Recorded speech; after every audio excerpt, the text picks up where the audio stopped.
A house with a clock in its walls. My expectation for this movie, it's going to be neither good nor bad. It's neither going to be hot nor cold. I think this movie is just going to be lukewarm. So with that being my expectation, I thought I'd do something a little different with this video.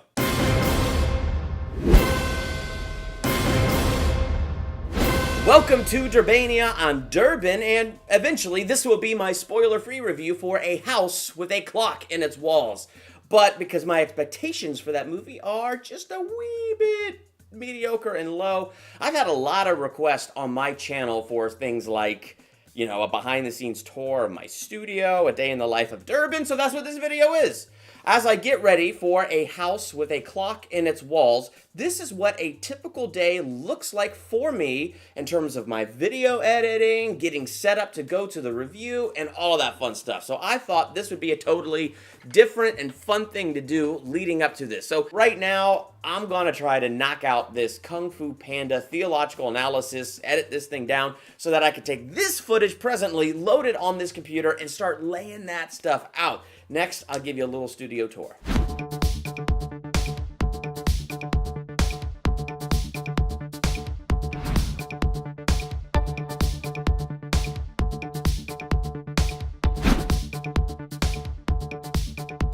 Okay, so here we are about to step into Durbania Studios. So there's my light number one right there. So if you're looking to start a thing, like these is the light boxes I use right there. They're pretty cool. I like them a lot. They get hot, but I like them a lot. And then, you know, my Lord of the Rings Funko Pops, that no admittance sign right there. I was actually in New Zealand. Was it the Weta Shop? I either got that at the Weta Shop or I got that at the Tour of Hobbiton. I can't exactly remember where. So, yeah, so that's kind of my little back shelf there, which, I mean, you guys all know this. Hold on, I'm turning on another light here. So, you know, we can properly light this studio. Now, when I sit, this is my perspective. I have a whiteboard. I don't use it. And there's my camera. It's a Canon T3i. So this is where I sit, and that's what I see when you all are seeing me. And then there's that light, which, here, let's see how bright it is. Boom! Look at that. So here I am being blinded while I'm looking right here and talking to you guys. That's my microphone. It's my H5 Zoom. It's a really cool looking microphone. Not just cool looking, it is a cool microphone, so I really like it. And so coming over here, if you notice, there's a ton of fabric, and you're like, what's that doing in Durbin Studio? I never see that. Yeah, that's by design. You're not supposed to see that. My wife has a home business where she sells fabric on eBay. And before I turned this room into my studio, it was full of fabric. So now there's a lot less fabric, and I was able to turn it into a studio. And the fabric that is here is like a natural sound dampener. And I don't have to buy like the egg crate stuff to put on the walls so that the sound doesn't sound too echoey. So that actually turned out kind of nice for me. But yeah, so that's kind of it. I don't know what else to tell you about my studio, but that's my studio. So I am now getting ready to hop in the car and go see this movie, A House with a Clock in the Walls. Really not expecting too much, but very shortly I'll be sitting right here, staring at that, giving you my review. Okay, well, I'm here at the movie theater, walking through the parking lot on my way to see this movie. You know, as I walk in here, I just realized I forgot to eat dinner. I do that quite a bit when I'm editing movies or videos. Oh, it's dark in here. But anyway, I'm gonna sit through this movie starving now. Do you hear the ticking? We don't know what it does, except something horrible. All right, leaving the theater. Just first initial thoughts and impressions. It was better than I thought. I don't think it was anything to write home about, but it was better than I thought. But as I drive home, I'll hopefully put my words together in my head. But yeah, I forgot to eat dinner, and I'm really, really hungry. And this is the part, you know, where I sit here and I give you the review. So, The House with the Clock in Its Walls. It's okay. Like I said, my initial thoughts, it was much better than I thought that it was going to be. This is very different with Laura over here with the camera. I normally don't have her standing over there with a camera like that. I'm trying to look at you and be all serious, but then there's this moving around over there. Anyway, so the movie was better than I thought that it was going to be.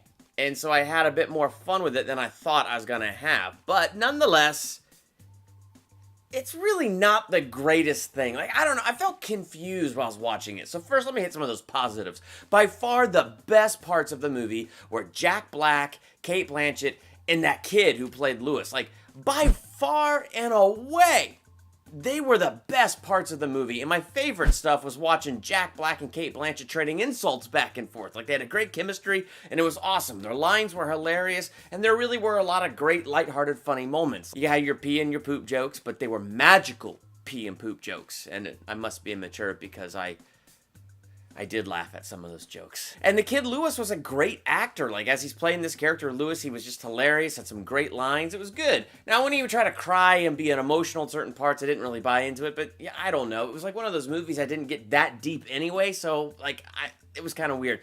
The other thing that was kind of weird, so I have these nieces and nephews, right? And my oldest nephew's 10, and they're all younger than that. I don't know what this movie's targeted for. I had to double check on my ticket the rating of the movie when I walked out because it's PG.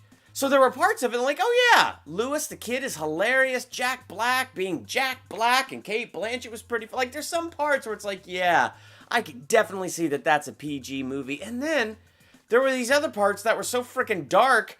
Like, I'm thinking about my poor nieces and nephews. I don't think they would sleep for the next month after watching some of the crazy dark scenes that were in this. Your kids might be different, especially my nieces who are really young. I don't think they would sleep for the next month. So I was kind of confused, like, who is this movie actually targeted for? Now, if I had to compare it, like, they go into a mansion and it made me think of The Lion, the Witch, and the Wardrobe. Better movie. When he's learning magic, and I had to compare it to the way Harry Potter was learning magic and stuff, Harry Potter wins again. So I'm going to give this movie a C+. I would have rather seen it on Netflix as a Netflix original. That might have actually bumped it up to a B- if it was made for TV and not just coming out on the big screen, but it's not a terrible movie. So this was it. This was my review / vlog. What did you think of this? Did you like the behind-the-scenes look here at Durbania? Kind of just a day in my life as I work on my other projects during the day, building up to going to watch my review at night and do this. What did you think of that? Do you want to see more of that? Let me know in the comments. What did you think of A House with a Clock in Its Walls? Good movie? Is the book better? I would be interested to read the book. What did you think? And let me know that. And I can't even talk anymore. Let me know that in the comments. While you're there, hit that subscribe button, become a Durbanian, hit the bell by the subscribe button so you're notified from my next theological analysis, Kung Fu Panda, dropping here on Saturday, tomorrow. I'm Durbin. Thanks for checking out Durbania.